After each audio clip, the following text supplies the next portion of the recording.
تخيل معايا يا عزيزي المشاهد تبقى واحد من أشهر القتلة المأجورين في اليابان كلها. وجودك في ساحة المعركة لوحده كافي إنه يدب الرعب في قلوب الموجودين، بل حتى ممكن ينهي المعركة كلها لحد ما يجي اليوم اللي يظهر فيه القاتل الحقيقي، قاتل يسرق قلبك ويغير حياتك للأبد.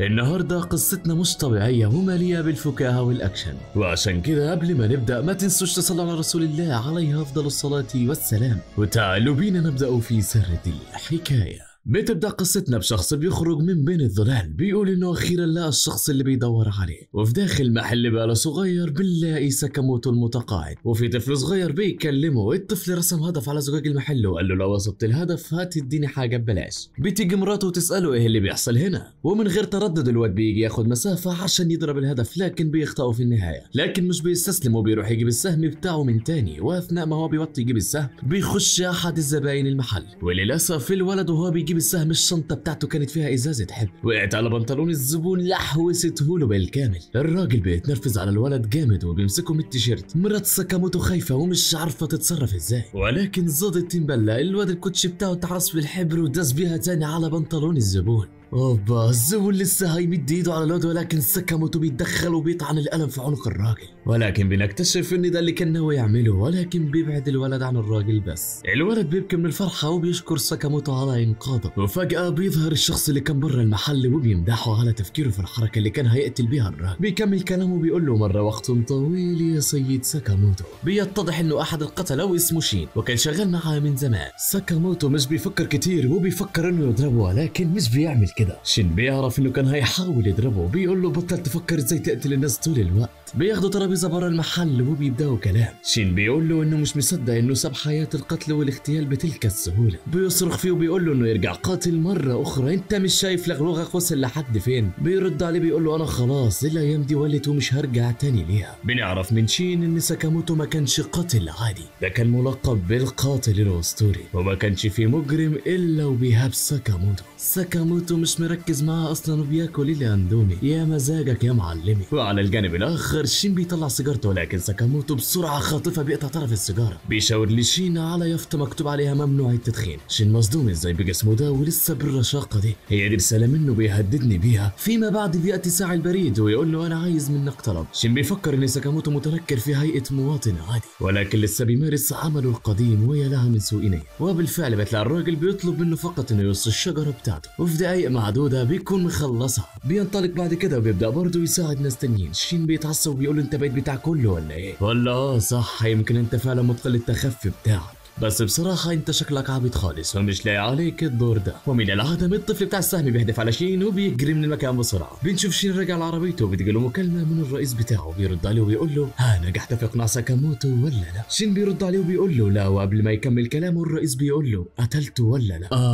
وهنا تاتي المصيبة. شين ما كانش جاي هنا عشان يقابل رئيسه القديم فقط، بل كان جاي يقتله كمان. بيحاول شين يقنعه انه مش لازم نقتله، اصلا هو مش بيشكل اي تهديد لينا. بيرد على الرئيس بكل برود وبيقول له اللي مش عاجبه متاعنا ما يستاهلش دلع، دي قاعدة وساكاموتو خالفها خلاص. بيزعق في التليفون ويقول له لو مش هتعرف تنفذ المهمة دي هبعت غيرك يقتلك ويقتله. وقبل ما يكمل كلامه بيقفل شين في وشه. بيرجع شين البيت ويقعد يتذكر ايام عمله مع ساكاموتو، ويقول في نفسه طالما كده كده حد غيري هيقتله يبقى الاحسن ان انا اللي اعمل كده، انا برضه اولى بيها. بيرجع في اليوم التاني المحل بترحب بمرات ساكاموتو، ولكن مش بيرد عليها وبيقول انا اسف بس خلاص ده وقت الحرب. بيخش شين المحل ومن غير تفكير بيطلع مسدسه، وفي نفس الوقت بيبصق ساكاموتو حلوة صلبة في اتجاه الرصاصة ليعكس مسارها. شغل ولا الافلام الهندي يديني كمان. شين بيتصدم من الموقف وفي نفس الوقت بيشتت انتباهه بايس كريم رماها عليه. بيرجع يبص تاني ويلاقي ساكاموتو قد اختفى. شين بيلف حوالين نفسه وبيقع في فخاخ ساكاموتو واحد ورا التاني، وبدون اي تردد بيظهر القاتل بتاعنا مرة اخرى من خلف شين وبيديله شلوت كسر برفوف المحل. ايه القوة والحلاوة دي كلها؟ شين بيستوعب الغلطة اللي هو عملها ويسقط مغشيا عليه.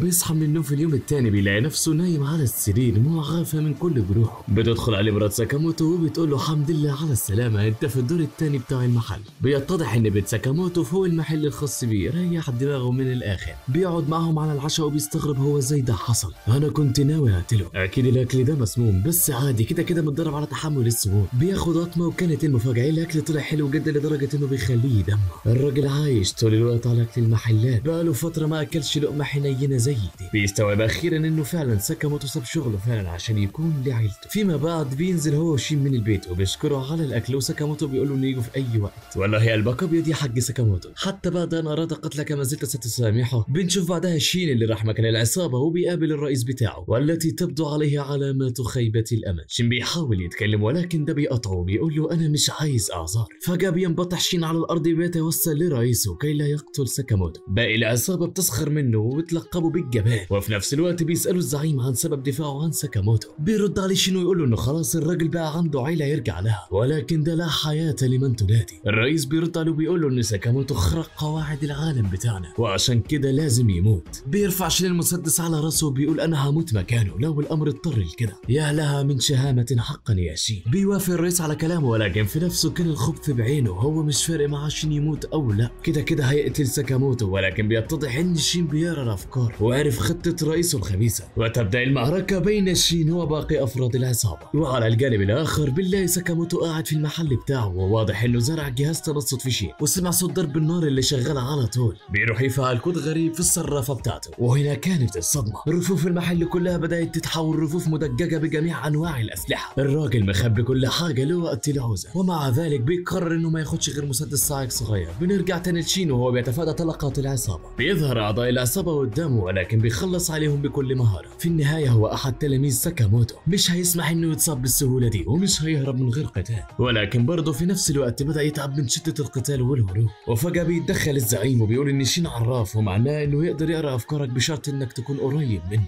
وده يفسر ازاي كان يقدر يقرا افكار ساكاموتو والرئيس. يا عيني عليك يا شين، طلعت فاجر يا ابني اكتر مما توقعت. بيحتضن القتال مره اخرى وشين بيخلص عليهم واحد ورا التاني. بيتفادى الرصاص وبيستخبى ورا احد الجدران. بيطلع باقي الرصاص اللي معاه ليكتشف انها اخر خزنه معاه، وخلاص كده مش هيكون لي فرصه قدامهم من دون سلاح. بينطلق وبيسيب 2 من افراد العصابه، ولكن لسوء الحظ بيتصاب في رجله. بتحصر باقي افراد العصابه وخلاص يبدو انها النهايه. وفجاه بيتدخل ساكاموتو بالصاعق الكهربائي منقذا شين من مصيره المحتوم. شين والزعيم مصدومين انه موجود هنا، وبدون اي تردد بيأمر الزعيم بقتل ساكاموتو. ولكن على مين؟ اعدادكم بالهدف امام القاتل الذي ارعب مجرمي اليابان لعقود. القاتل بتاعنا بيطلع عواد الاكل وبيقسمها النصين، بيندفع للامام وبيصد طلقه وبيخلص على مطلقها. بيحاول احد الاعضاء الانقضاض عليه ولكن ساكاموتو بيدفعه للخلف برجله. بيلف ويشوف ان في حد ضرب نار عليه، ولكن على مين؟